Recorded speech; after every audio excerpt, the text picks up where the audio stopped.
News India first में अब हम आपको मिलवाने वाले हैं लवलीन गुप्ता जी से। शिक्षा के क्षेत्र में वो अपना जिस तरह योगदान देने वाले हैं मंत्री पद की उम्मीदवारी के साथ, हम जानेंगे उनके इस सफ़र के बारे में उन्हीं से। नमस्कार सर। नमस्कार सर, जैसा कि हम जानते हैं कि मंत्री पद के लिए आपने अपनी उम्मीदवारी दिखाई है, तो हम जानना चाहेंगे आपके मन में इस पद के लिए कैसे आया और आपकी टीम जो है किस किस तैयारी के साथ अब मैदान में उतर रही है। जी, धन्यवाद। मैं इस पद पे यानी मंत्री पद पे आना चाह रहा हूँ। जो शिक्षा प्रसार समिति है ये एसएससी कॉलेज प्रतिनिधित्व करती है और इसके लिए यह है क्योंकि हापुड़ की ये बहुत ही प्रतिष्ठित संस्था है। जो हमारे यहाँ के जितने पुराने लोग हैं, हमारे साथ के जितने लोग हैं, वो उन्होंने ज़्यादातर ने सभी ने इसी में शिक्षा प्राप्त की है। तो एक बहुत ही प्रतिष्ठित संस्था है। मैं चाहूँगा कि ये जो हम उसकी प्रतिष्ठा है वो कम से कम और आगे बढ़े और जितने हमारा जो पुराना उसका गौरव था वो वापस आए। मुझे लगता है कि उसमें कहीं कुछ कमी आई है तो वो और ज़्यादा इम्प्रूव करे। सर, आज हम देख रहे हैं कि आप एक लीडर की तरह शिक्षा प्रणाली में आए हैं ताकि आप शिक्षा को बेहतर कर सकें। हम आपसे थोड़ा जानना चाहेंगे, आप लीडर के बारे में, इस पद के बारे में क्या सोचते हैं, एक लीडर को कैसा होना चाहिए और क्या आप खुद को सक्षम पाते हैं उस पद के लिए? देखिए, लीडरशिप अपने आप में एक बहुत बड़ी चीज़ है, ये छोटी मोटी बात नहीं होती। लीडरशिप अलग अलग क्षेत्र में अलग तरह की हो सकती है। मैं लीडरशिप को इस वाले क्षेत्र में इस तरह से देखता हूँ कि हमें जो हमारा इंस्टीट्यूट है या जो हम जिस पद पे जहाँ पर जा रहे हैं वहाँ की समस्याओं को समझ सकें और उसको लीडरशिप के थ्रू, अपनी लीडरशिप के थ्रू सबको साथ में लेके और उनके समाधान खोज सकें। ये मेरा प्रयास होना चाहिए।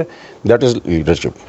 सर, किसी अकेले के लिए नहीं, आप सबके लिए सोच रहे हैं, आपका विज़न है सबको अपलिफ्ट करना एक तरह से। डेफिनेटली मेरा रहता है कि सबकी जिसकी भी, क्योंकि अलग अलग फील्ड्स के लोग हैं। मैं अगर कॉलेज की बात करूं, इंस्टीट्यूट की बात करूं, तो हमारे यहाँ प्रोफेसर्स हैं, स्टूडेंट्स हैं, स्टाफ है वहाँ का। तो उन सब की जो भी प्रॉब्लम्स हैं, डिफरेंट टाइप की प्रॉब्लम्स हैं, तो डिफरेंट तरीके की समाधान भी हैं। तो वो उनकी सबकी प्रॉब्लम्स हमारे सामने आए, उनको हम कलेक्ट करें और उनका समाधान दें। ये हमारा होना चाहिए। सर, आपका मंत्रिमंडल अगर पावर में आता है, जो कि शुभकामनाएं हैं, आपको ज़रूर इसमें जीत हासिल हो, तो आपका मंत्रिमंडल वो कौन सी सेवाएं हैं, किस तरह का काम है जो वो सबसे प्रायोरिटी पे रखकर कंप्लीट करना चाहेगा? देखिए, अगर हमारा ग्रुप यहाँ पर आता है तो सर्वप्रथम तो मैं चाहूँगा कि जो वहाँ की प्रॉब्लम्स हैं उसके लिए मैं एक सॉल्यूशन पैनल बनाऊँ। मैं बनाऊँगा मतलब हमारी टीम एक तैयार करे सॉल्यूशन पैनल, और उसका काम ये होना चाहिए कि जितनी भी इंस्टीट्यूट की किसी भी तरह की जो समस्याएं हैं उनको सबको कलेक्ट करें और उस पैनल का काम हो कि उनके सॉल्यूशंस भी साथ में दें। वो हमारे सामने आए और उनके आधार पे कि भाई उन्होंने क्या सॉल्यूशन दिए हैं वो हम उनका सॉल्यूशन दें। सबसे पहला काम ये होना चाहिए, पहली चीज़। उसके बाद दूसरी बात है कि हम कॉलेज के अपलिफ्टमेंट के लिए इस तरह की चीज़ें लेकर आए कि जो हमें ये लग रहा है, क्योंकि जो हमारा स्टाफ है, स्टूडेंट्स हैं, लेक्चरर्स, प्रोफेसर्स हैं, वो जो उनका विज़न सिर्फ इंस्टीट्यूट तक है। हमें देखना ये भी है कि उससे ऊपर की बात है कि कुछ कोर्सेज़ जो आज डिमांड है जिनकी, जो हो सकती हैं, क्योंकि शिक्षा का स्तर बहुत ज़्यादा आगे जा चुका, बहुत सारे नए कोर्सेज़, नई चीज़ें, नई फैकल्टीज़ वो अरेंज की जा सकती हैं। उस पर हम ध्यान दें कि क्या और हो सकता है यूनिवर्सिटी से, यूजीसी से, और सबसे मतलब एक कॉम्बिनेशन बना के, और हम कोशिश करें कि उनको सबका जो भी ज़्यादा से ज़्यादा उसका अपलिफ्टमेंट हो सकता है वो हम करें।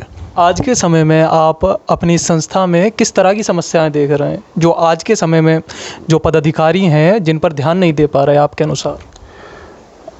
मेरी वहाँ कई सारे प्रोफेसर्स से भी बात हुई है और स्टूडेंट्स से भी बातचीत हुई है, और मैंने खुद भी वहाँ पर देखा है जो कुछ बेसिक चीज़ें जो हैं उनमें बहुत इम्प्रूवमेंट की ज़रूरत है, उनमें बहुत ज़्यादा गुंजाइश है अभी इम्प्रूव होने की। मैं ये नहीं कहता कि पहले वाली जो भी पैनल वहाँ पर रहे हैं, जो भी हम वहाँ पर ग्रुप रहे हैं, जो पदाधिकारी रहे हैं, उन्होंने अपने हिसाब से काम किए हैं, लेकिन उनमें अभी सुधार की बहुत ज़्यादा गुंजाइश है।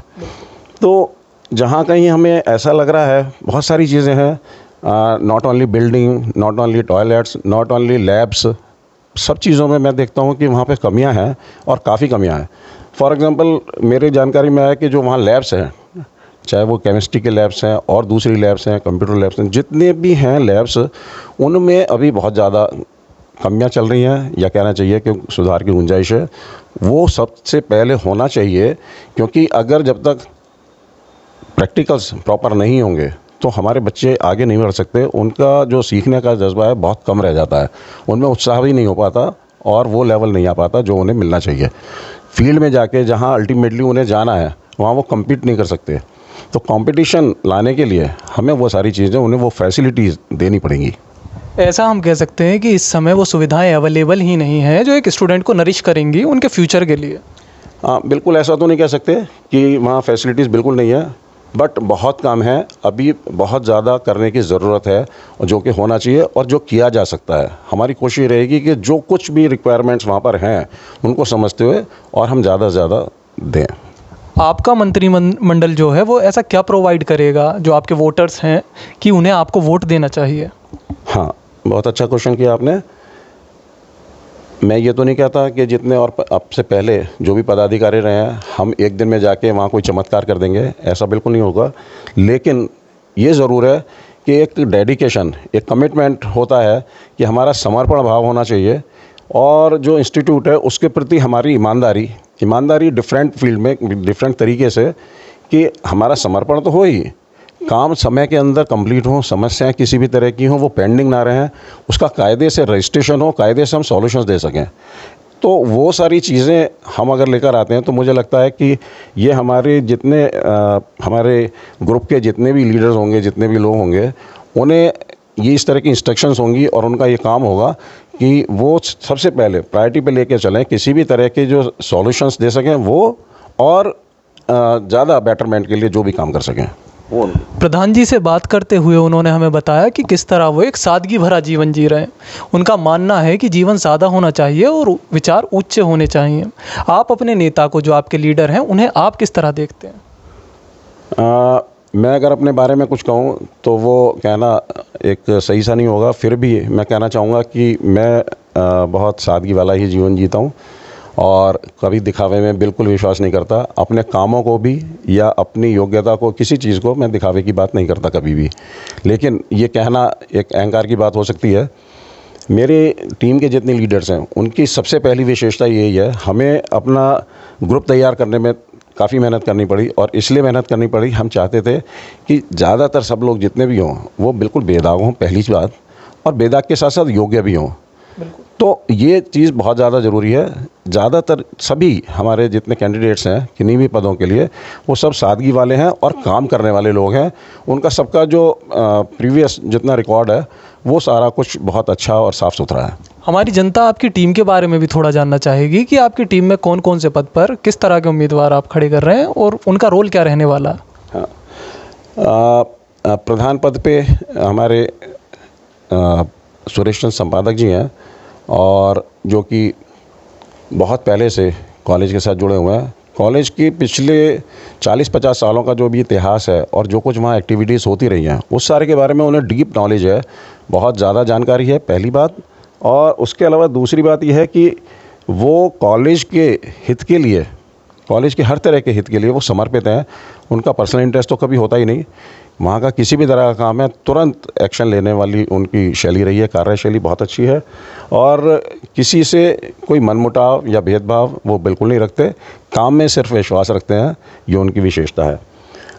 दूसरा पद रहता है हमारे यहाँ उप प्रधान का। तो उप प्रधान पे हमारे यहाँ अरुण जी चीनी वाले आ रहे हैं। उनका अपना एक और संगठन है, उसके वो प्रधान भी हैं, तो उन्हें काम करने का, काम लेने का अच्छा अनुभव है और सिंसियर है, काम के प्रति बहुत समर्पित हैं, बहुत अच्छा उनका ट्रैक रिकॉर्ड है।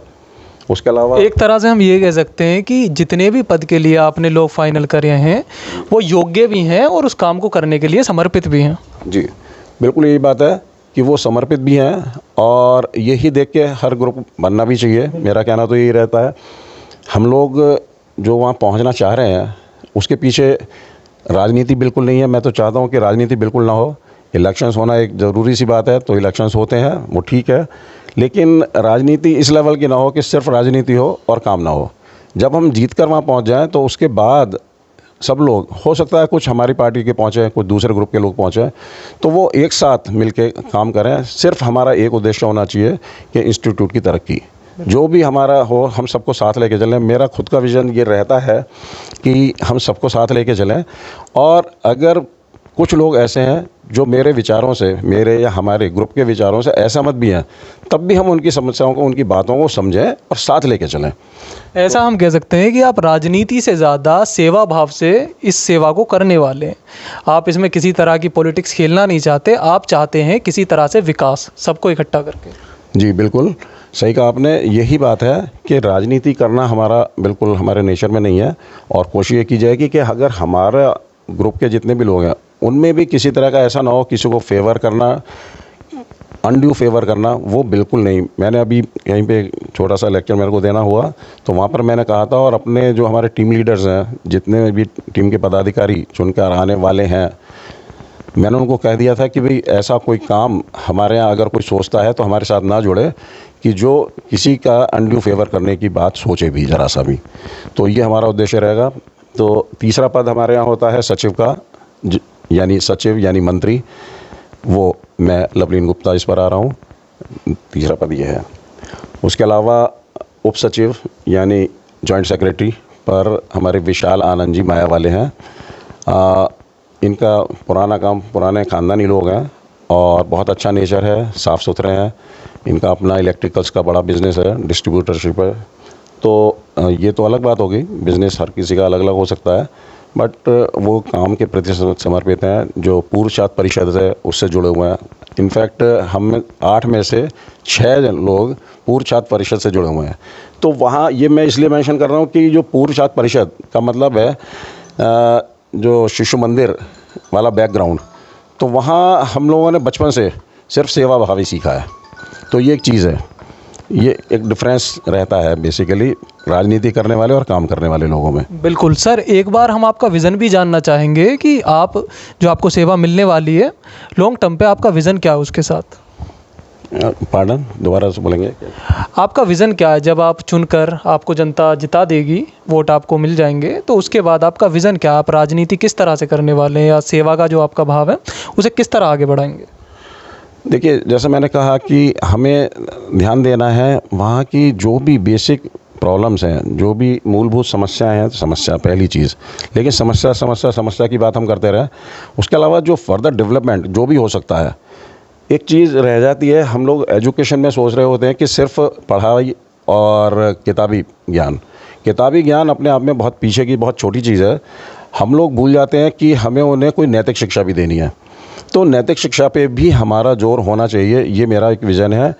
और सबसे इम्पोर्टेंट ये है कि बच्चों में लेवल ऑफ कॉन्फिडेंस वो किसी भी तरह से बढ़े कि जीवन की में अल्टीमेटली पढ़ने के बाद उन्हें लाइफ में आना होता है, समाज में आना होता है। तो जो उनकी जिम्मेदारियां हैं देश के प्रति, समाज के प्रति, जो कुछ जिम्मेदारियां हैं उनका वो निर्वाह कर सकें, ऐसा एक नागरिक तैयार करने का ये हमारा विज़न होना चाहिए। ये सर, आप क्या पोजीशंस के बारे में जानना चाहेंगे, उनके लिए आपका पॉइंट ऑफ व्यू क्या है? अपोजिशन के बारे में मैं कुछ कहूँ तो ये बहुत अच्छी बात नहीं है। हर कोई दूसरे के बारे में बुराई कर सकता है, मैं बुराई नहीं करना चाहता, क्योंकि हर किसी का ना काम करने का तरीका वो डिफरेंट होता है। 2 लोग हैं, अलग अलग तरीक़ों से काम कर रहे हैं, हो सकता है उद्देश्य दोनों का एक ही हो, अच्छा ही हो। तो मैं किसी पर कोई उंगली उठाऊं वो तो अच्छी बात नहीं है, लेकिन ये विश्वास ज़रूर है कि जो प्रेजेंट कमेटी, प्रेजेंट ग्रुप जो काम कर रहा है वहाँ, हमें पूरा विश्वास है कि हम उनसे कहीं बहुत अच्छा, बहुत बेहतर दे पाएंगे। और ये भी है कि वो काफ़ी टाइम से ये ग्रुप वहाँ पर है पहले से। तो पब्लिक के लिए कहना चाहूँगा कि पब्लिक और जितने भी कंसर्निंग लोग हैं, जो हमारे वोटर्स हैं, उनको ये कहना चाहूँगा कि एक बार हमें ट्राई करके देखें, और आपको अच्छा रिजल्ट मिले, इलेक्शन तो फिर 3 साल बाद आने हैं। अगर हम अच्छा काम नहीं करते तो फिर हमें हटा दें। सर, आज के टाइम में हम देख रहे हैं जो हमारी यूथ है ये डिप्रेशन, एंजाइटी, ऐसी बहुत सी समस्याएं जिसका सामना करती है, लेकिन कोई भी इसका सॉल्यूशन सही से नहीं बता पाता। कुछ लोग कहते हैं कि इसके लिए दवाइयाँ खानी पड़ती हैं, तो कुछ लोग आज के टाइम में हम देख रहे हैं कि बहुत ऐसे गंभीर चीज़ें अपने साथ कर लेते हैं जो एक सभ्य समाज में बिल्कुल शोभा नहीं देती। हम आपसे जानना चाहेंगे कि क्या सॉल्यूशन हो सकता है इसका, और क्या आप जब मंत्री पद के अधिकारी होकर इस पद को पाएंगे, इसकी गरिमा की रक्षा करते हुए कुछ ऐसी सुविधा हमारे छात्रों को या आज के जो लोग हैं, आपके प्रधानाचार्य हों या आपके कॉलेज में और भी जो पद के लोग हों, उन्हें दे पाएंगे कि वो इस तरह की समस्याओं से बच सकें? डेफिनेटली बहुत अच्छा क्वेश्चन किया आपने। ये मेरे मन में बहुत पहले से है और मैं महसूस करता हूँ कि पिछले 20-30 सालों के अंदर सिनेरियो बहुत चेंज हुआ है। बच्चे जो हैं, हमारी जो नेक्स्ट जनरेशन है, वो अब बहुत ज़्यादा टेंशन, हाइपरटेंशन और डिप्रेशन की गिरफ्त में है और उसके वो डिफरेंट सॉल्यूशंस अडॉप्ट कर लेते हैं। टीचर्स या पेरेंट्स उनको वो सही सॉल्यूशन नहीं दे पाते जो उन्हें मिलना चाहिए। इसके लिए और बहुत सारी चीज़ें हैं, उनके लिए वर्कशॉप्स हों, उनको गाइडेंस प्रॉपर मिले। उसके अलावा मेरा मन है कि कॉलेज में एक छोटा मेडिटेशन हॉल का स्थापना की जाए और मैं कोशिश करूँगा कि हम उसकी स्थापना करें और जिसका उद्देश्य होगा कि जो हमारा वहाँ का स्टाफ है, जो हमारे लेक्चरर्स, प्रोफेसर्स हैं, जो हमारे स्टूडेंट्स हैं ख़ास तौर से, वो कभी भी अपने को हाइपरटेंशन में, किसी तरह के डिप्रेशन में पा रहे हैं, तो मेडिटेशन एक बहुत अच्छा सॉल्यूशन है। उनको प्रमोट किया जाए उस तरफ और वो उस हॉल का इस्तेमाल कर सकें, 5 मिनट, 10 मिनट, 20 मिनट इस तरह का इस्तेमाल कर सकें, वो उनको बड़ा रिलैक्सिंग होगा। मैं देखता हूँ कहीं कहीं बहुत अच्छे हॉस्पिटल्स में मेडिटेशन हॉल बना हुआ होता है, मैंने उनको यूज़ किया है, बहुत रिलैक्स मिलता है। सर, न्यूज़ इंडिया फर्स्ट में हम आपसे एक ऐसा क्वेश्चन भी करना चाहते हैं जो बहुत ही कंट्रोवर्शियल भी है। अक्सर बताया जाता है कि हमारे इन इलेक्शंस में करीब 20-25 साल से वोट्स भी जनता के सामने नहीं रखी जा रही हैं, खुल नहीं रही हैं। इसके बारे में भी हम आपसे जानना चाहेंगे कि ये पूरा सिनेरियो क्या है और ऐसी बातें क्यों आज के समय में हमें सुनने को मिल रही हैं? इनफैक्ट जितने भी और मुद्दे हैं वो तो हैं ही हैं, डेवलपमेंट से संबंधित, वहाँ की प्रॉब्लम्स, ये सारी चीज़ें तो हैं ही। उसके अलावा एक ये बहुत बड़ी प्रॉब्लम ही है, 1700 से ज़्यादा मेंबर्स थे हमारे और जो कि घटते घटते अब करीब 950 रह गए हैं। तो ये बड़ा एक चिंता का विषय है। पिछले 25 वर्षों से वहाँ नई मेंबरशिप या नई वोट कहते हैं जिसे, वो नहीं खोली गई, नहीं दी गई लोगों को। ये बहुत चिंता का विषय है। अगर अब से पहले के जो भी हमारे पदाधिकारी रहे हैं, जो भी टीम्स वहाँ पर रही हैं, जिनके हाथों में ये चीज़ थी, वो उनकी मंशा नहीं रही, तो ये हमारी बिल्कुल कोशिश रहेगी कि फर्स्ट अपने टर्म में ही, इसी में नई मेंबरशिप खोली जाए और उसमें भी प्रयास ये रहेगा कि जो पुराने हमारे जो नागरिक हैं, पुराने जो हमारे मेंबर्स हैं, ज़्यादातर 70 ईयर्स प्लस के हैं, उनकी भावनाएं बहुत ज़्यादा जुड़ी हुई हैं कॉलेज के साथ। वो भावनात्मक रूप से उनका बहुत लगाव है कॉलेज से, क्योंकि तो उनको, उनके परिवारों को प्राथमिकता पहले और फिर जनरल पब्लिक के लिए भी जिस तरह से भी हो उनको मेंबरशिप दी जाए।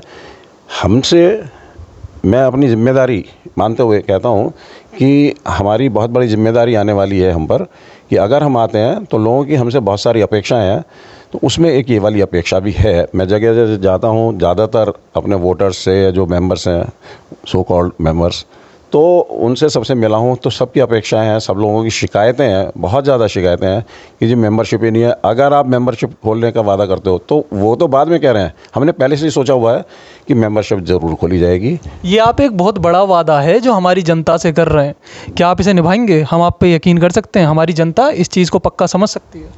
डेफिनेटली ये एक बड़ा वादा है और इस रूप में या इस सेंस में और भी ज़्यादा गंभीर हो जाता है कि अब से पहले वाले लोगों ने क्यों नहीं खोला उसको। मैं किसी को ब्लेम नहीं करना चाहता बिल्कुल, लेकिन जो भी पहले पूर्व में कुछ भी हुआ उस पर हम देखेंगे तो फिर आगे नहीं बढ़ पाएंगे। हमें आगे बढ़ना है। जो भी प्रॉब्लम्स नहीं, कोई टेक्निकल प्रॉब्लम होती है, कुछ भी होती है, उन सबको एक तरफ करते हुए मैं यहाँ पे ये भी कहना चाहूँगा कि हमने ये वादा किया है अपने यहाँ सोशल मीडिया पे, तो दूसरे ग्रुप वाले भी अब ये वादा करने लगे हैं, लेकिन वो वादा बेमानी है। अगर उनकी मंशा होती तो वो अब से पहले खोल सकते थे। अब ऐसी कौन सा चेंज आ गया कि वो अब खोल सकते हैं, अब से पहले नहीं खोल सकते थे? तो हमारा तो पक्का वादा है, ये मानिए, कि हम हर हाल में मेंबरशिप जरूर करेंगे। जैसे कहते हैं कि लीडर की पहचान होती है, लोग उसके पीछे चलना शुरू कर देते हैं, तो अभी इलेक्शन होने से पहले ही हम देख पा रहे हैं कि आपने कुछ वादे किए और अपोजिशन उसे फॉलो कर रहा। जी, ऐसा होता है कि जो आपकी अच्छी बातें होते हैं, कुछ लोग कम से कम वादे करने के तौर पे तो उन्हें लपक ही लेते हैं, तो उसको कोई बात नहीं है, ऐसा तो होता है, सामान्य सी बात है। लेकिन हमारा प्रयास बिल्कुल ये रहेगा कि जो हम वादे कर रहे हैं वो बिल्कुल धरातल पर आएँ और आगे बढ़ें। सर, हमारे देश का जो युवा है वो पढ़ता है, लिखता है, इतनी मेहनत करता है ताकि वो एक दिन अच्छी नौकरी पा सके, अपने परिवार का सहारा बन सके और अपने परिवार को आगे भी बढ़ा सके। लेकिन आज के टाइम में हम देखते हैं कि बच्चे, स्टूडेंट जो हमारे हैं वो पढ़ाई तो कर रहे हैं लेकिन उन्हें एक अच्छी प्लेसमेंट मिल नहीं पा रही है। इसका मैं थोड़ा आपसे जानना चाहूँगा कि आपका इस पर क्या विचार है और आप इसे किस तरह देखते हैं। जी, बहुत अच्छा क्वेश्चन है आपका। और हमारा फोकस है इस चीज़ पर कि जितने भी हमारी पढ़ाई होती है, हम पढ़ाई कराते हैं बच्चों को, तो उसके पीछे जो अल्टीमेट मोटिव है वो रोज़गार का है। रोज़गार में ज़रूरी नहीं है कि प्लेसमेंट मीन्स उसे जॉब ही करनी है। कोई उसे स्टार्टअप खोलना है, कोई बिज़नेस करना है, कुछ भी करना है, पर उसके सामने कोई विज़न नहीं होता। तो वो उसको विज़न अपना क्लियर होना चाहिए और हम किसी भी तरह से उसका इस चीज़ में हेल्प कर सकें कि उसको जो फ्यूचर अपना तैयार करना है, तय करना है, इवन मतलब इमीडिएटली आफ्टर हिज स्टडीज़, जो अपना पढ़ाई लिखाई के तुरंत बाद वो परेशान होता है अपना नौकरी के चक्कर में और उसे कोई सही गाइडेंस नहीं मिल पाती है। हमारा उद्देश्य होगा, हम एक प्लेसमेंट सेल की स्थापना करेंगे डेफिनेटली, और प्लेसमेंट सेल का काम ये होगा कि उन्हें सही गाइड कर सके। जो उससे पहले वोकेशनल स्टडीज़ वगैरह उस सारे पे उनका ध्यान हो कि भाई फ्यूचर में लाइफ में उन्हें क्या करना है, वो उन सारे को उसे क्लियर होना चाहिए। वो अपना विज़न तैयार कर सके कि आफ्टर स्टडीज़, आफ्टर एजुकेशन उसको जो नौकरी करनी है, कोई स्टार्टअप, कोई बिज़नेस करना है, क्या करना है। तो सबसे ज़्यादा इम्पॉर्टेंट आज जो है वो हो रहा है कि अच्छी कंपनीज़ में प्लेसमेंट नहीं हो पाती, तो हम अच्छी कंपनीज़ जो मल्टीनेशनल कंपनीज़ हैं, इंडियन ही जो बड़ी कंपनीज़ हैं, उन सब से टाई अप करके हमारा जो प्लेसमेंट सेल होगा उसका काम ये होगा कि उनसे टाई अप रखें और वहाँ से हमारे बच्चों को, हमारे जो स्टूडेंट्स हैं जो पास आउट होने वाले हैं, उनका कैंपस प्लेसमेंट हो सके। ये हमारा उद्देश्य रहेगा।